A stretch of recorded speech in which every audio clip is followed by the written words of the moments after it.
Sparkle Star sa lahat ng sumuporta at naniwala sa kanyang entire journey sa loob ng bahay. Sa interview ng GMA Integrated News kasama ang fellow evictee na si Fred Moser, ikinuwento nila na hindi sila naging masyadong emosyonal nang ma-evict na rin sa pagmamahal na sumalubong sa kanila mula sa outside world.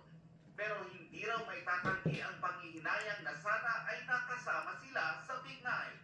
At that point, until now, I'm not gonna lie, medyo andito pa rin po sa part where I have to accept na evicted na po ako and I don't think may chance na rin po para makabalik as a housemate. Pero sa ngayon po, I'm really slowly accepting the brighter side na nag-e-end po talaga yung journey natin. Hindi sa loob ng bahay ni Kuya nagtatapos ang journey namin. Sa kanilang paglabas, ikinagulat ni Clifford na siniship pala sila ni Capri naman kay Princess Alia na link.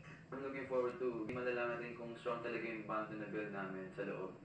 Kaya I'm looking forward to get to know her more because she seems like an interesting individual. Naligaw ka tayo. No, sa loob hindi po. Kasi I don't think